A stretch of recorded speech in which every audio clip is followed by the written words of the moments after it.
Hello everyone and welcome back to the Washington Nationals series here.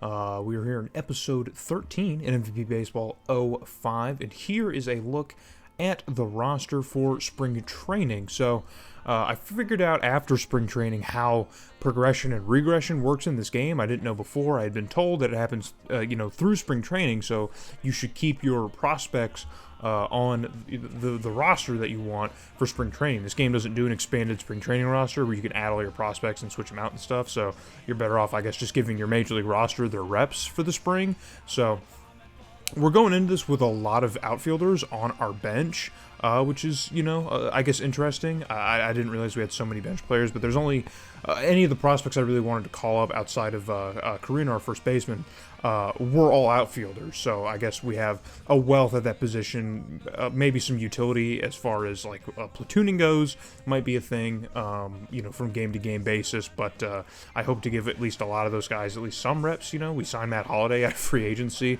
so he kind of fixed a lot of the outfield questions that we may have had, especially Brad Wilkerson.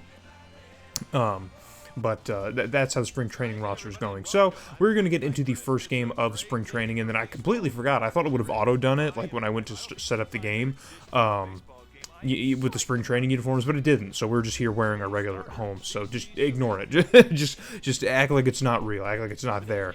I didn't even realize like halfway through the game. I was like, dude, seriously? Really? But it is what it is. So in this first spring training game, we're not going to focus on anything too much, obviously, like score-wise, but I just would like to show how CC Sabathia does, and right here, he gets a nice pop-out to left field, which ends his inning. So he almost goes 1-2-3, but he does give up a base hit, but that is how his first inning goes. And then in the bottom of the second, Castilla gets things started with a massive moonshot to right field, and that one clears the wall by a mile. And that is the first run scored in our spring, and it comes off of Vinny Castilla.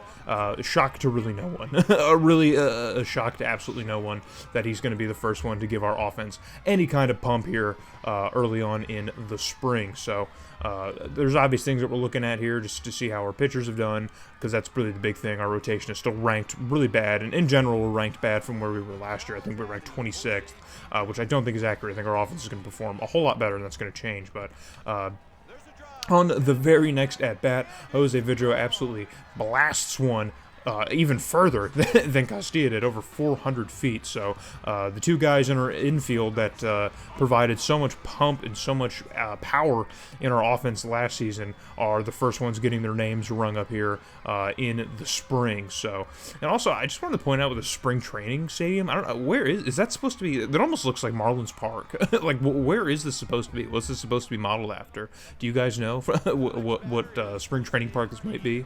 But here we are in the bottom of the seventh with bases loaded, and Jose Guillen is up, and he absolutely lifts this pitch all the way out to right center field.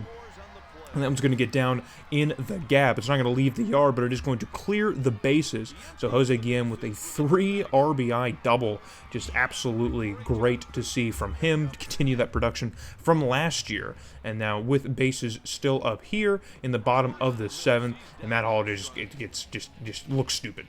Just looks stupid. Or that was Karina. That was our prospect, Karina, at first base, who swings on a pitch inside. And so in the top of the 8th, CC Sabathia is going to give up this laser of a base hit into right field from Albert Pujols, which is going to bring in a run for the Cardinals, and that is going to do it for CC Sabathia's day. So he is going to go, I think 7 2/3, and only giving up 1 or 2 runs. So great debut in spring for CC Sabathia. I know in real life he probably would have only pitched like 1 or 2 innings, I think, to get an actual look here, but it's great to see that he had such a solid performance.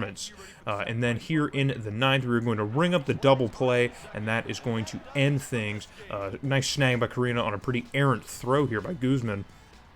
But still, a nice double play to end our first spring training game, which we do win by a score of 5-2. So that is the only look we're going to really get in spring of the team, at least for this spring training. And then afterwards, we're going to now get into the rest of the schedule and ultimately the progression or regression. So I wonder if I broke something and if the other teams are using other rosters, because we went 17-4 in spring.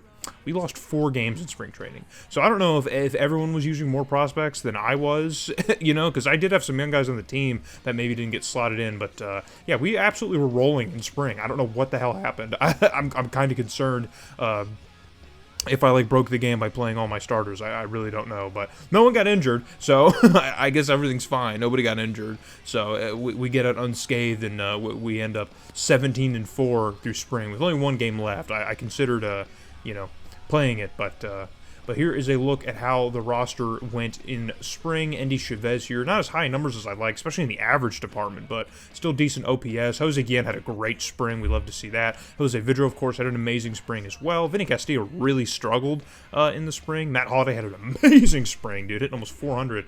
Christian Guzman, again, solid numbers from him. We like to see that. Ivan Vukarina had a great spring as well, and Brian Schneider was absolutely tearing the cover off the ball in spring. And then looking over at some of our bench bats here, Will Cordero, I obviously didn't see the field much here. Got 11 hits, though, and had an amazing number in that sample, in that small sample here. Tremble Sledge wasn't slugging the ball at all, but his OBP was great. Our backup catcher was pretty good here. Wes King didn't touch the field here. Looks like J.D. Corey might have had a at-bat and did well. And then Church probably played a game and only got one hit. So those guys didn't really touch the field as much as I would have liked in spring, but it's okay because they will still progress. CC Sabathia has an amazing spring. Tony Arms Jr., pretty respectable numbers. Same with Casey Fossum, one of our other free agent pitchers. And Patterson had the worst of our starting rotation, but still decent here. And then Sungwoo Kim had an amazing spring as well. Claudio Vargas doesn't give up a run in like 11 innings, which is great. A lot of great numbers in our bullpen regardless. And shockingly, the worst in our bullpen is our free agent pickup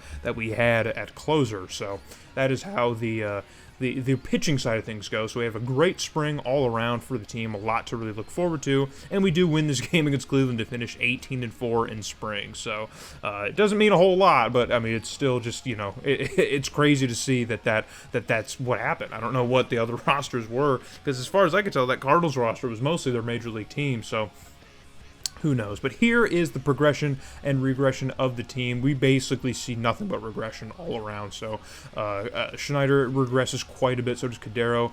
Jose Vidro gets a little bit better with contact against lefties, but that's about it. And then this is the big one. Vinny Castilla falls off a cliff. I don't know what to expect from him going into the season, bro, but he is washed now. Christian Guzman gets a ton of progression, which is great. He's one of those bats that we need to progress a lot. Tremble Sledge regresses an awful lot as well, which is unfortunate. Andy Chavez regresses a little bit too. Gets a lot of power against lefties, but that's about it. Everything else is down. Jose Guillen gets a little bit better stats against righties, but nothing against lefties here. CC Sabathia progresses a little bit on some of his pitches. Casey Fossum regresses. John Patterson just straight up regresses. Tony Armas Jr. progresses a little bit here. Sungwoo Kim, just mainly regression. But yeah, dude, across the board, man, we are just regressing and progressing. Mainly regressing, though, which is unfortunate. So I can see maybe why the ratings are what they are now, because, yeah, the team is really got a lot worse. And I don't know what that relates to, because obviously the spring performances are not factored into this. I don't know if it's just age. I think it's age. I think I read in a forum that and Matt Holliday got a huge bump to contact against righties. Just wanted to point that out. And all of our prospects down here also get a ton of progression, which is good to see. But I did read in a forum that there's a certain age mark where they just kind of fall off. And maybe, I guess that's just what the team is, because I think a lot of the guys on our team are not old, but I think they're all finally getting over that, like, 30 hump where, you know, the ages or the stats are just going to start going down. They're not going to go up anymore.